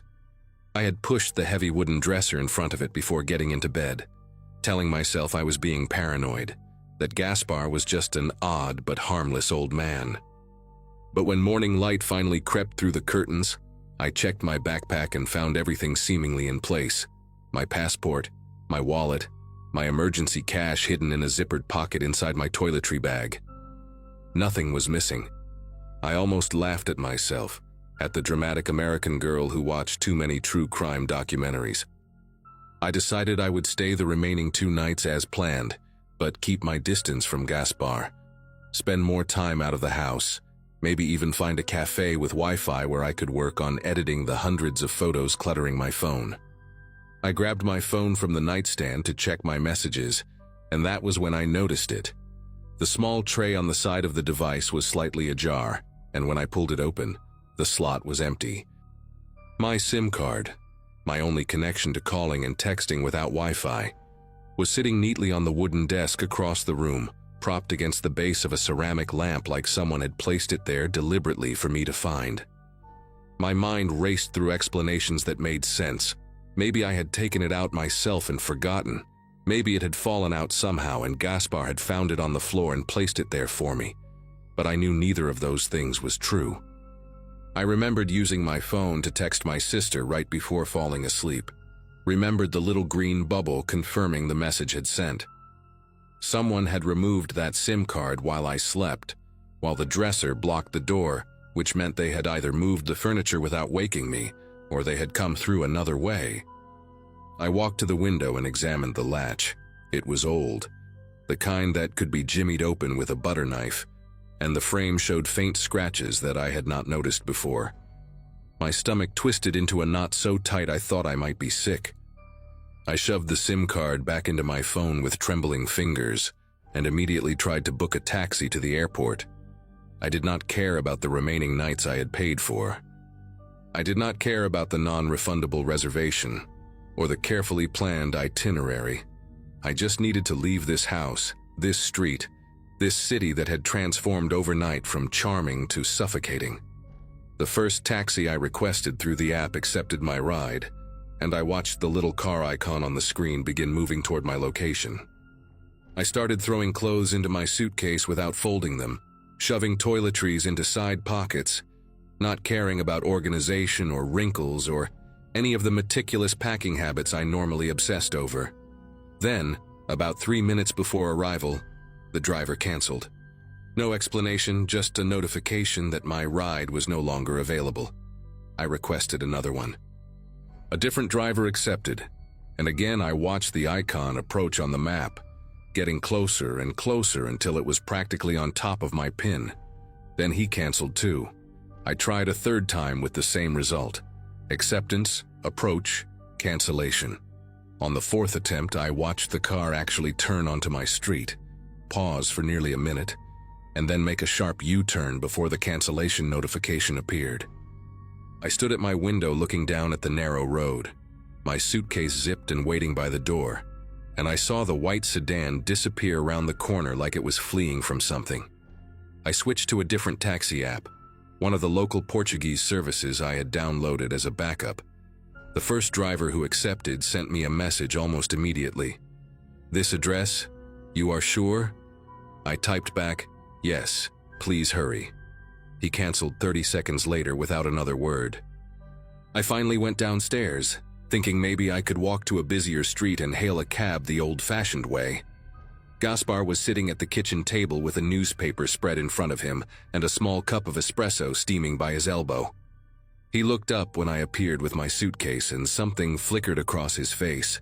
Not surprise exactly, but a kind of resigned disappointment, like a parent catching a teenager sneaking out past curfew. He asked if I was leaving early, and I told him there was a family emergency back home, that I needed to catch the next flight to Denver. He nodded slowly, folding his newspaper with deliberate care, and said that was very unfortunate because the neighborhood had been having some problems lately. Problems with what? I asked, my voice coming out sharper than I intended. He waved his hand vaguely and mentioned something about break-ins, about strangers asking questions, about how it was not safe for a young woman to be wandering around alone with luggage. He offered to call someone for me, a friend who had a car who could take me to the airport for a fair price. Every instinct in my body screamed at me to refuse, to walk out that door and take my chances on the street. But the memory of those 4 taxi drivers canceling, of that white sedan fleeing like my address was cursed, made me hesitate just long enough for Gaspar to pick up his phone and dial. He spoke in rapid Portuguese, too fast for me to catch more than a few words. Americana, aeroporto, agora. When he hung up, he smiled and told me his friend would arrive in about an hour, that I should relax and have some tea while I waited. An hour felt like an eternity, but what choice did I have? I sat in the living room with my suitcase beside me like a loyal dog, declining the tea he offered 3 separate times. Gaspar settled into an armchair across from me and watched a football match on a small television mounted in the corner, though I noticed his eyes kept drifting toward me, toward the front door, toward the window facing the street. The afternoon light began to fade, and the hour stretched into 2. I asked about his friend, and he assured me he was coming, that Porto traffic was terrible, that I should be patient. By the time the sun dipped below the terracotta rooftops, I knew no one was coming to take me to the airport.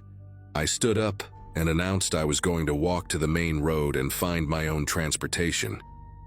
Gaspar rose from his chair faster than I would have thought possible for a man his age, positioning himself between me and the door, with his hands raised in a gesture that was probably meant to be calming, but felt like a wall. Outside, dogs had begun barking. Not just 1 or 2, but what sounded like every dog in the neighborhood, a chorus of frantic yelping that rose and fell in waves. I moved to the window and pulled back the lace curtain, and what I saw made my breath catch in my throat. 2 cars were parked on the narrow street below, both dark sedans with their engines running, exhaust puffing white in the cooling evening air.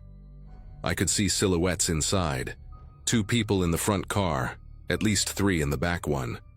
But their features were obscured by the fading light and the tinted windows. They were not moving, not getting out, just waiting. I turned to Gaspar and demanded to know who they were, what was happening, why I could not leave. He looked at me with an expression I will never forget, a mixture of pity and fear that seemed genuine, that made him look suddenly very old and very tired. He shuffled toward the staircase and gestured for me to follow him back to my room. When I refused, he leaned in close enough that I could smell the coffee on his breath and the faint mustiness of his wool sweater. His voice dropped to barely above a whisper as he said the words that still echo in my nightmares. You cannot leave tonight. People are asking about you. I grabbed his arm and demanded answers. Who was asking? What did they want? What had he done? Gaspar pulled away and sank into a chair like a man defeated by something far larger than himself. In halting English mixed with Portuguese I could barely follow, he explained that he owed money to certain people, the kind of people who did not take no for an answer, the kind who noticed when young foreign women with American passports stayed alone in houses they controlled. He swore he had not meant for any of this to happen, that he had only mentioned me in passing, that he thought they just wanted to look at my documents to see if I was worth anything. Worth anything? Those words hung in the air like poison. He said the men outside had been watching since yesterday, that they had connections at the taxi companies, that the whole neighborhood knew better than to interfere. I felt the walls closing in, felt the ancient house transform from a charming relic into a cage with blue tiles and lemon trees. But beneath the terror, something else ignited. A cold, sharp fury that burned through the panic and left me thinking with terrible clarity. I told Gaspar I needed to use the bathroom, and he nodded wearily, too broken to suspect anything. I locked myself in the small washroom off the kitchen, pulled out my phone, and connected to his Wi-Fi. My fingers flew across the screen as I opened every app I could think of. I messaged the American Embassy emergency line on Facebook. I emailed the consulate with my location and a desperate plea for help. I posted in a travel safety group with my exact address and a photo of the street I had taken days earlier. And I sent my sister a voice message explaining everything in case it was the last thing she ever heard from me.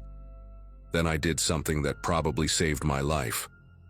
I found the local Porto police emergency contact online and sent them a WhatsApp message with my passport photo, my location pin, and a frantic explanation that I was being held against my will by people who wanted to traffic me.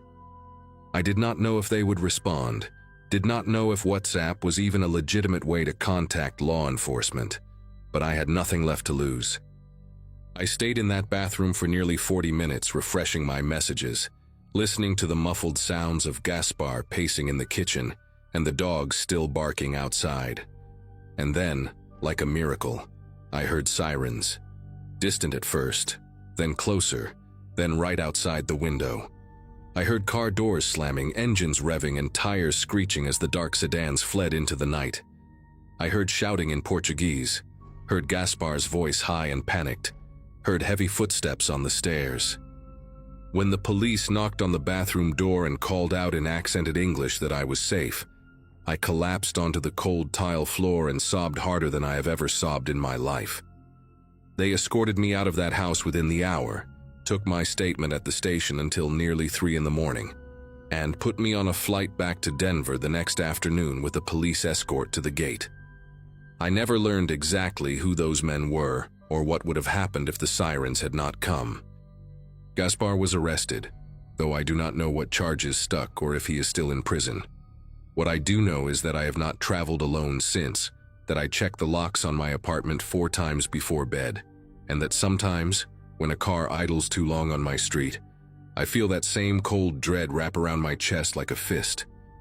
I survived something that night in Porto, something I still do not fully understand, and the only reason I am here to tell you this story is because I trusted my instincts and fought back with the only weapon I had, a phone and a desperate hope that someone, somewhere, was listening.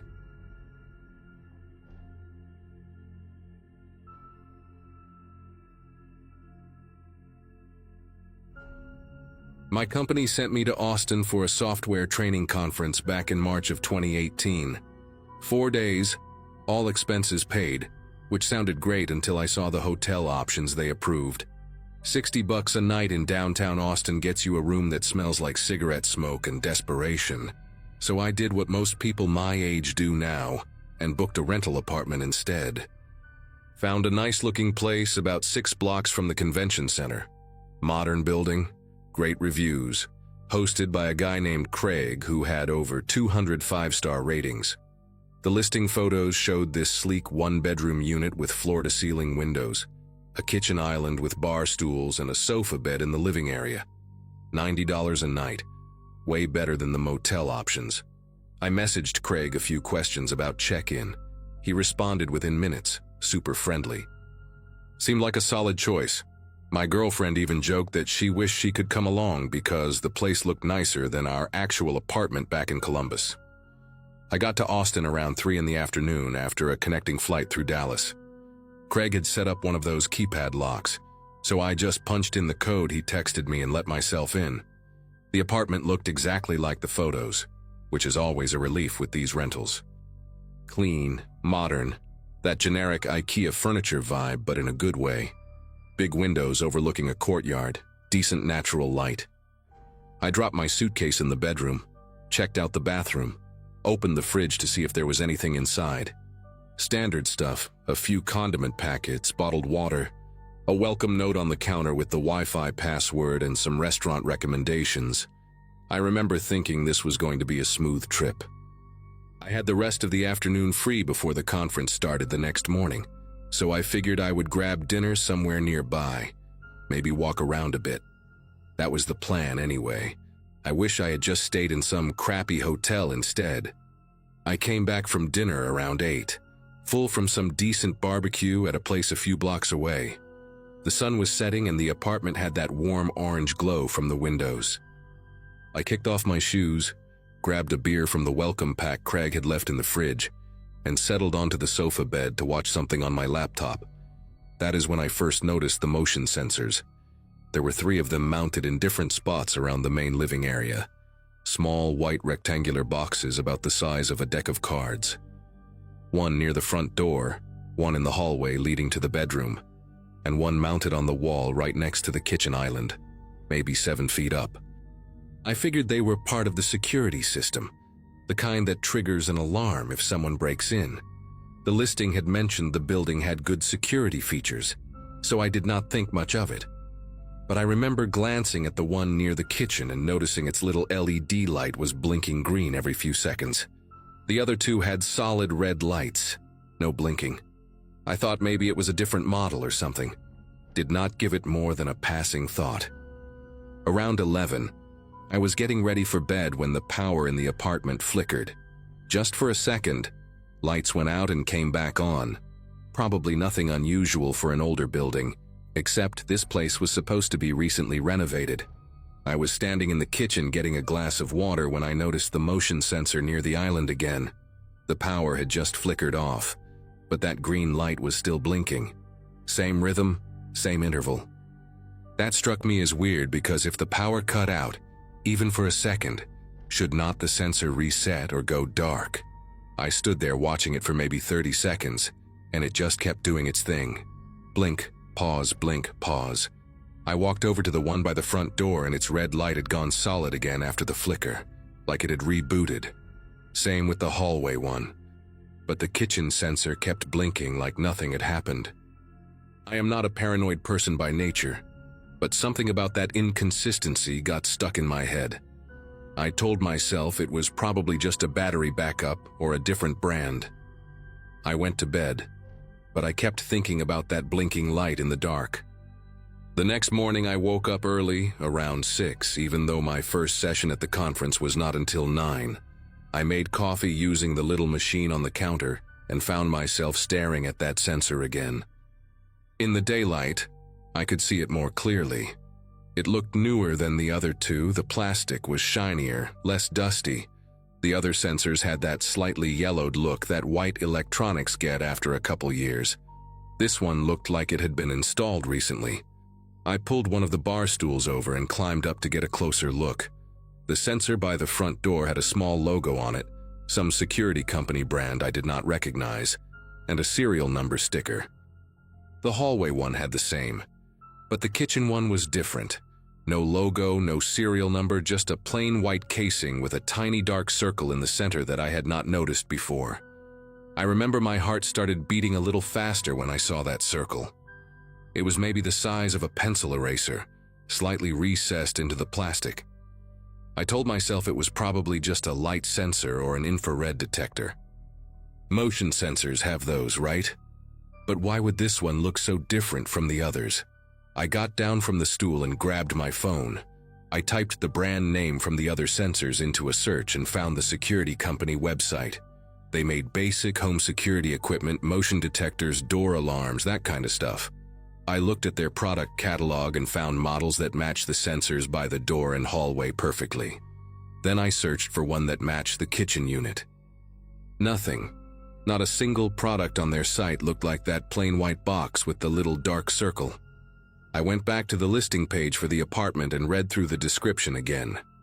Craig had written that the unit featured a smart security system with motion detection. I scrolled through the photos and found one shot of the living room from an angle that showed the kitchen area. I zoomed in as much as my phone would let me. The photo was from maybe a year ago based on the listing date. In that picture, there was no sensor mounted near the kitchen island, just bare wall. My mouth went dry. That sensor had been added sometime in the last year, and it was not the same brand as the rest of the system. I skipped breakfast. I was supposed to be at the convention center in 2 hours, but I could not stop thinking about that device on the wall. I pulled the bar stool over again and climbed up, this time with my phone flashlight on. I angled the light directly at that little dark circle, and my stomach turned. Through the tiny opening, I could see the unmistakable glint of glass, a lens. I had worked briefly at an electronics store during college, and I knew what camera lenses looked like, even miniature ones. This was not a motion sensor. I climbed down and sat on the stool for a while, just processing. My mind was racing through possibilities. Maybe Craig had a legitimate reason. Maybe it was for security in case of break-ins. But why would he hide it? Why make it look like the other sensors? And why point it directly at the living area where the sofa bed was, where I had been sitting in my underwear the night before watching videos on my laptop? I felt sick. I actually felt physically sick, like I needed to throw up. I went to the bathroom and splashed water on my face, trying to calm down and think clearly about what to do next. I decided I needed to know for sure before doing anything drastic. I grabbed a butter knife from the kitchen drawer and climbed back up on the stool. The device was mounted with 2 small screws. Phillips head, nothing complicated. I hesitated for a second, thinking about whether I was allowed to tamper with the host's property. Then I thought about someone watching me sleep, and I stopped caring about the deposit. The screws came out easily, too easily, like they had been removed before. The device popped off the wall and I held it in my hands. It was light, maybe a few ounces. I turned it over and found a small label on the back with a model number and a brand name I recognized immediately: Nanny Cam Pro. I had seen these advertised online, marketed to parents who want to keep an eye on babysitters, or to people who suspect their spouse is cheating. Wireless, battery-powered, connects to an app on your phone so you can watch the feed remotely. The battery explained why it kept blinking during the power outage. This thing was not connected to the apartment security system at all. It was streaming video to someone's phone, and that someone had positioned it to capture everything happening on the sofa bed and kitchen area. I took photos of everything: the device, the label, the spot on the wall where it had been mounted, the 2 screws. I even took a video of myself turning the camera over and showing the Nanny Cam Pro branding. My hands were not steady, but I got the footage I needed. Then I sat down and messaged Craig through the rental app. I kept it simple. Said I found a camera hidden in the living room and asked him to explain. He responded within 5 minutes, which told me he had probably seen me remove it from the wall through the live feed. His message was calm, almost rehearsed. He said I must be confused, that it was just a heat sensor for the smart thermostat system. Nothing to worry about. He even added a smiley face emoji at the end. A smiley face. I typed back that I had removed it and found the Nanny Cam label on the back. There was a long pause, maybe 10 minutes, where he did not respond. I just sat there staring at my phone, waiting. When he finally replied, his tone had shifted. He said the previous tenant must have installed it and he had no idea it was there. He apologized for the confusion and offered me a partial refund for the inconvenience. I almost laughed at that response. The previous tenant installed a wireless camera that was still actively streaming to someone's device, and Craig had no idea. The thing was blinking green, clearly powered on and functioning, and his first response was that it was a heat sensor, not that he did not know about it. He changed his story the moment I proved I knew what it actually was. I told him I was not interested in a partial refund and that I was going to report this to the police. He started calling me immediately, back-to-back 5 calls in a row. I did not answer. He sent more messages saying we could work this out, that there was no need to involve anyone else, that he would refund the entire stay and give me a credit for a future booking. The desperation in his messages made my skin prickle. This was not the reaction of someone who had just learned about a camera in his property. This was someone trying to make a problem disappear. I blocked his number on my phone and called the Austin Police Department non-emergency line. The woman who answered sounded tired, but she perked up when I explained what I had found. She told me to stay where I was, and that an officer would come to take a report. 2 officers showed up about 40 minutes later, a man and a woman, both pretty young. I showed them the camera, the photos, the messages from Craig. The female officer, whose name tag said Fuentes, examined the device and nodded slowly like she had seen this before. She told me that hidden cameras in short-term rentals had become a growing problem, that they got a few reports like this every month. She asked if I had changed clothes in the living room area or done anything private. I thought about the night before, how I had stripped down to my boxers because the apartment was warm, how I had video called my girlfriend before bed while sitting on the sofa. My face must have gone pale because Officer Fuentes put her hand on my shoulder and told me they would take this seriously. They confiscated the camera as evidence and took my statement. The male officer made some calls and found out that Craig owned 3 other rental units in the Austin area. 3 other apartments where he could have done the same thing. They told me I should find somewhere else to stay for the rest of my trip and that a detective would follow up with me in the coming days. I packed my bag in about 4 minutes and got out of there. I ended up at a chain hotel near the airport, $70 a night, ugly carpet and all. I did not care. I checked every corner of that room twice before I even sat down on the bed. The detective called me 2 weeks later, after I was already back home in Columbus. She told me they had executed a search warrant on Craig's residence and found external hard drives containing footage from multiple properties going back almost 2 years. Hundreds of hours of video, guests sleeping, getting dressed, being intimate with partners. She could not tell me if I was on any of those recordings, said it was part of an ongoing investigation. Craig was arrested and charged with multiple counts of voyeurism, but I never found out what happened after that. I searched for news articles, court records, anything, but his name never showed up in any public reports. Maybe he took a plea deal, maybe the case is still pending, I genuinely do not know. What I do know is that I think about that little green blinking light more often than I want to admit. Every hotel room, every rental, every friend's guest room, I find myself scanning the walls and ceilings before I can relax. My girlfriend and I went to a cabin in Michigan last fall, and I spent the first hour unscrewing smoke detectors and checking behind mirrors. She says I have become paranoid. Maybe she is right. But someone watched me in my underwear, watched me sleep, watched me have a private video call with the person I love. And there might be a recording of it on some hard drive in an evidence locker somewhere in Texas. That is not paranoia. That is just knowing what people are capable of when they think no one is paying attention.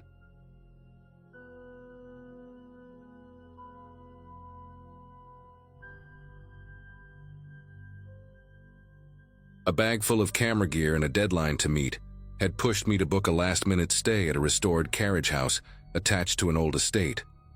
At the time, life felt like a patchwork of shoots, edits, and travel, and I'd gotten used to working from whatever room I happened to land in. This place had that curated historic charm vibe.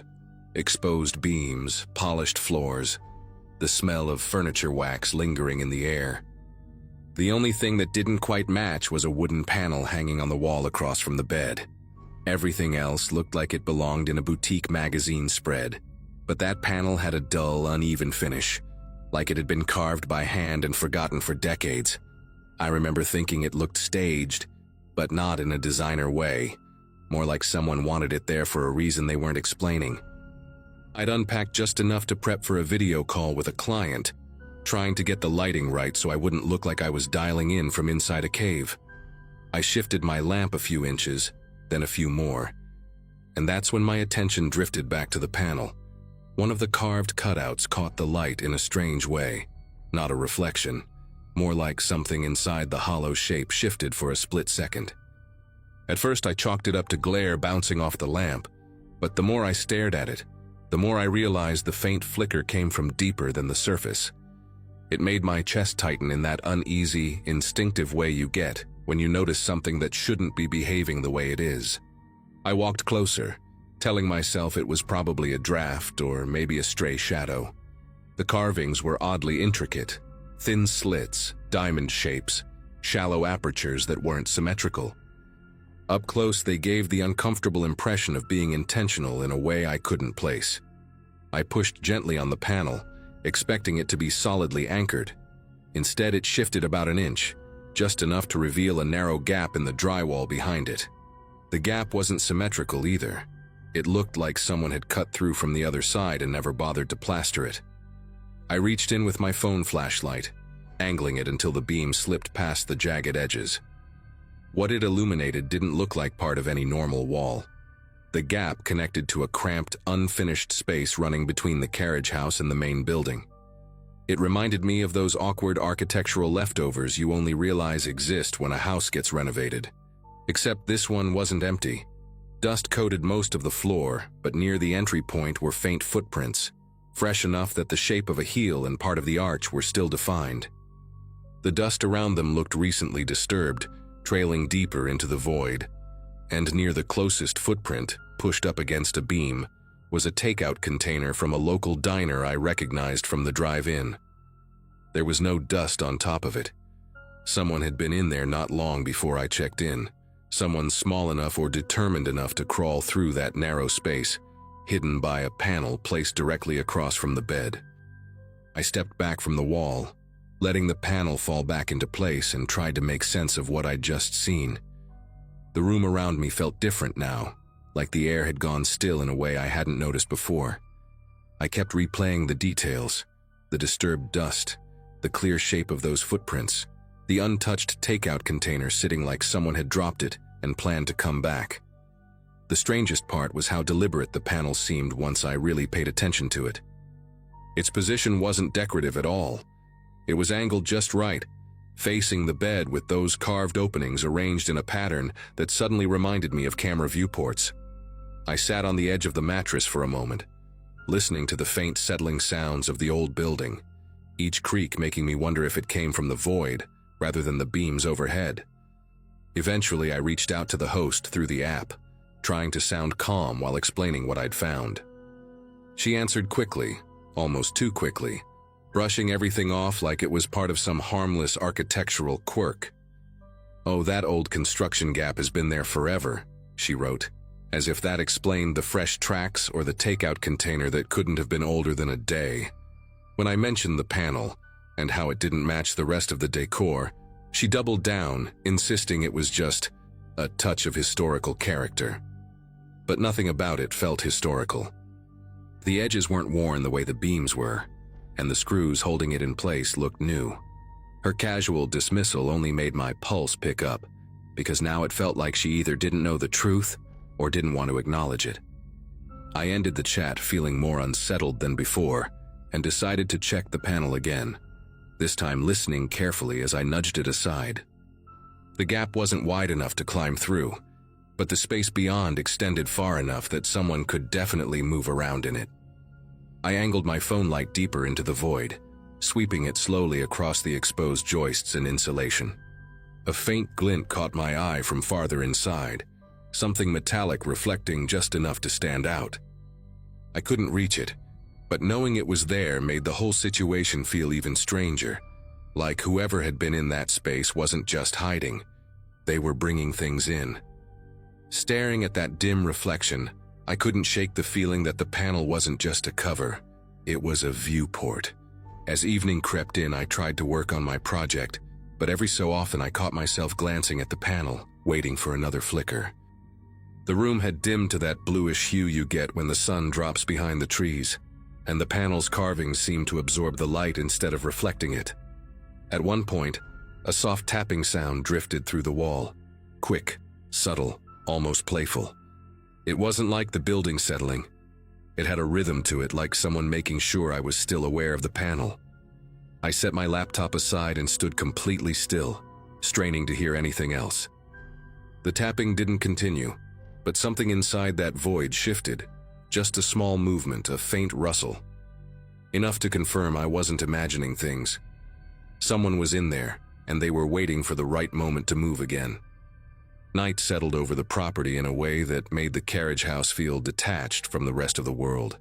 The estate's exterior lights barely reached my windows, leaving most of the room in a muted haze. I tried distracting myself with editing work, but every sound felt amplified. The hum of my charger, the faint rattle of the old pipes, even the distant breeze threading through the trees outside. I kept glancing at that wooden panel, trying to convince myself I was being dramatic, but each time I looked, the carvings seemed slightly darker, like whatever space sat behind them was absorbing the glow of the room. I angled my lamp away from it, hoping not to catch another flicker, but that only made the rest of the wall seem to recede into a deeper shadow. After an hour of trying to ignore the unease creeping into my thoughts, I decided to message a friend who lived a few states over. I didn't give every detail at first, just said the rental had some weird construction stuff and that I wasn't loving the energy in the room. She asked if the place had good reviews, and I told her it did, though now I wondered how many people had actually inspected the walls. While we talked, I kept pacing between the bed and the kitchenette, never letting my back face the panel for too long. Halfway through typing a message, I heard a soft scrape from inside the wall. Not loud, not aggressive, just enough to make my breath catch. The timing felt deliberate, like whoever was inside knew I'd been trying to reach someone. I moved closer again, phone in hand, and leaned in toward the carvings. The panel stayed still, but the temperature near that section of the wall felt noticeably cooler, as if air were passing through from a draft deeper inside the void. I held my phone's camera toward one of the carved openings, hoping maybe I could catch a glimpse of what was beyond. Instead, the screen reflected something I hadn't expected. The faint outline of another object positioned behind the panel, angled toward the room. At first I thought it was some kind of support beam, but then I realized the shape was too clean, too symmetrical. It looked like a small plastic housing, the kind used for cheap lenses or peephole kits, not built into the wall. Added. That's when a slow, steady exhale drifted through the gap. I backed up instinctively, heart pounding so hard it felt like it echoed through my ribs. The exhale wasn't forceful or threatening, but it carried the unmistakable sound of someone trying to stay quiet and failing. I stared at the panel, half expecting it to shift forward, but it didn't move. Whoever was in that hidden space was choosing not to reveal themselves, which somehow felt worse. The silence that followed stretched out so thin it felt like it could snap. I had the overwhelming sense that if I turned away for too long, the panel might not look the same when I faced it again. The gap behind it had held footprints, food, and a lens. Now it held someone breathing, watching, waiting. Calling the host again felt like the only reasonable move, even though her earlier dismissal had rattled my trust. I stepped outside onto the small porch to get distance from the panel, gripping my phone so tightly I nearly dropped it. When she picked up, her tone was strained, like she'd been expecting the call but wishing she hadn't. I explained what I had heard, every scrape, every shift, every breath, and I could tell she wanted to wave it away again, but something in my voice must have cut through her routine reassurances. After a long pause, she admitted the property had old access routes that previous owners used for maintenance. When I mentioned the fresh footprints, she stopped talking altogether. Eventually, she said she was on her way over, but her hesitation made it sound like she wasn't coming to solve a problem, just to contain it. The wait for her arrival felt endless. I stayed outside with the porch light buzzing overhead, glancing back through the window every few seconds to keep the panel in sight. The room looked perfectly still from the outside, but that made me even more nervous. It felt staged, like someone inside the wall had also gone quiet now that I was out of reach. I kept imagining the hidden space running between the buildings, twisting and narrowing, unknown corners hidden by decades of construction. Someone could crawl through all that without ever stepping foot inside the room itself. When headlights finally cut across the gravel driveway, I felt a rush of relief, brief but strong enough to push me forward. The host stepped out of her car with a flashlight in hand, avoiding eye contact as she walked toward me. She didn't ask how I was or apologize for the situation. She just told me to wait outside while she checked the interior. I couldn't let that happen. If someone was in the wall, I wasn't letting her walk into that room alone. We went in together, her flashlight scanning the floor, the corners, finally landing on the panel. Up close, even she seemed surprised by how out of place it looked. Without saying much, she tugged the panel free. Behind it, the gap yawned open, the void stretching into darkness. Her beam caught the footprints, the takeout container, and then, farther in, the glinting object I'd seen earlier. It wasn't a peephole lens. It was a small handheld camera, pointed directly toward the room. She backed away fast, breathing unevenly, and whispered that she needed to call her husband. I didn't wait to hear why. I grabbed my bag, every piece of equipment shoved in without care, and stepped outside while she stayed frozen near the wall. By the time I reached my car, she was on the phone speaking in a low, frantic tone. I drove off without looking back, not wanting to see whether something else shifted inside that void as I left. Later that night, she messaged me saying the issue had been handled and that authorities had been notified. No explanation, no detail, just a vague reassurance that didn't put anything to rest. I still don't know how long someone had been using that hidden corridor, or how many guests they watched before me. All I know is the panel wasn't there for decoration, and whoever had been behind it wasn't done until we found the camera.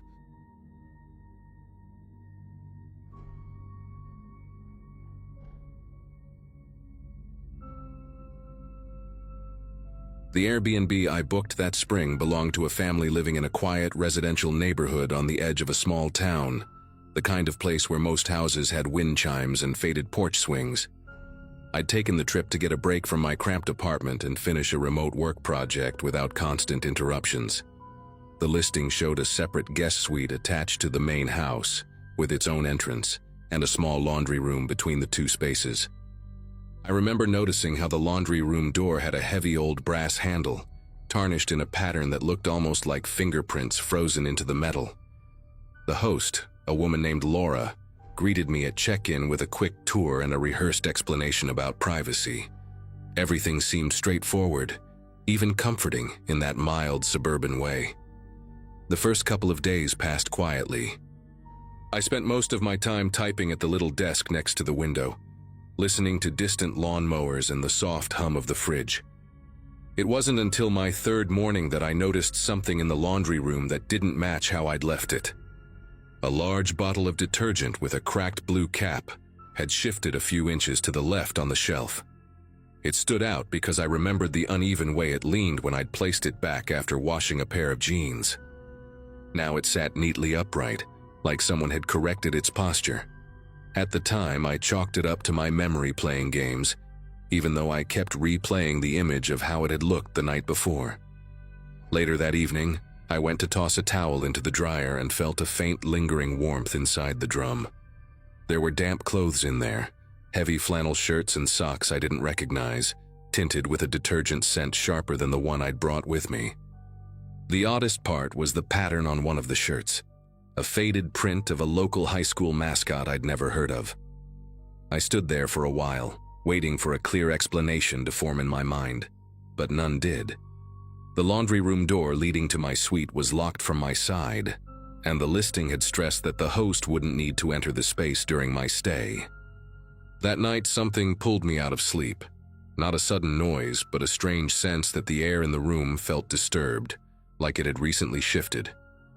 I stayed still, listening. Within a few seconds, faint footsteps reached me through the wall near the laundry room. They had a soft, dragging rhythm, almost as if the person was trying to minimize the sound of each step. Then came whispers. Two voices, one low and steady, the other barely audible, murmuring in the cramped space behind the locked door. I sat up in bed, staring at the dark outline of the laundry room entrance, wondering how many nights this had been happening without me noticing. Morning light made everything feel less alarming, though not by much. While I reheated leftover coffee in the microwave, Laura stopped by under the pretext of checking the outdoor gutter above the suite. She mentioned almost carelessly that a relative occasionally uses the back room, tapping the laundry door with her knuckles as if it were no big deal. The listing had been very clear about privacy, so her comment hit me strangely. I asked what she meant, and she just waved a hand, saying something about family routines and how the space works for everyone. Her answer didn't match the layout or the locks, and the casual tone only highlighted how rehearsed it sounded. I couldn't shake the sense that she expected me to accept the explanation without thinking too hard about it. The rest of the day, I kept finding myself glancing at the laundry door. It had a worn baseboard, and the paint around the knob was chipped in a distinct half-moon shape, as if someone with a ring had turned it repeatedly over the years. At one point, while I was sitting at the desk, I heard a short metallic click from inside, too sharp to be the house settling. I got up, pressed my ear to the door, and felt the faintest vibration against the wood, like movement was happening on the other side, and someone paused when they sensed I was close. The thought settled in my mind slowly. Whoever used that room wasn't doing laundry. They were passing through. By early evening, my nerves were stretched thin from the constant awareness of that door. I tried going for a walk to clear my head.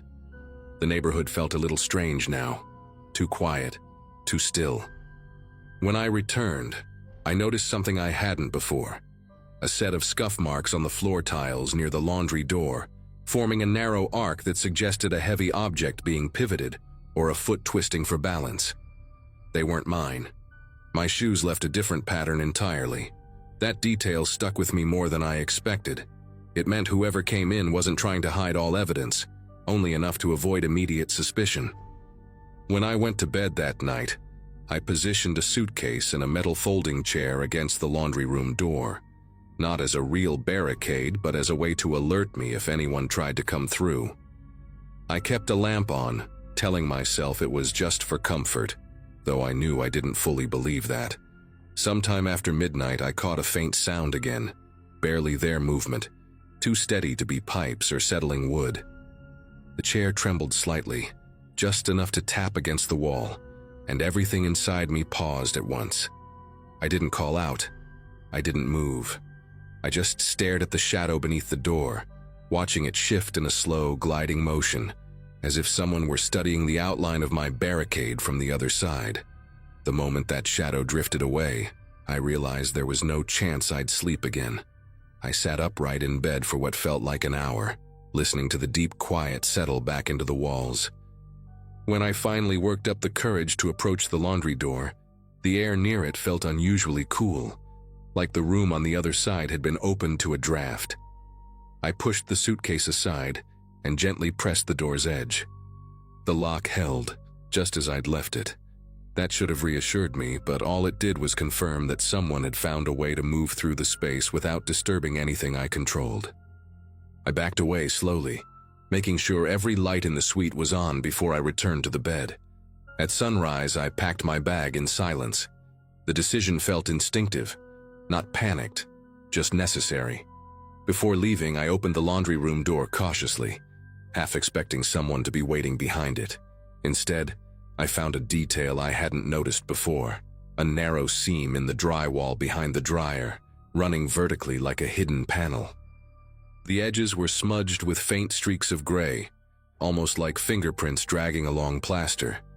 I didn't touch it. Just seeing it was enough to understand how easily someone could slip in and out without using the locked door at all. The entire setup suddenly made sense in a way that made the room feel smaller.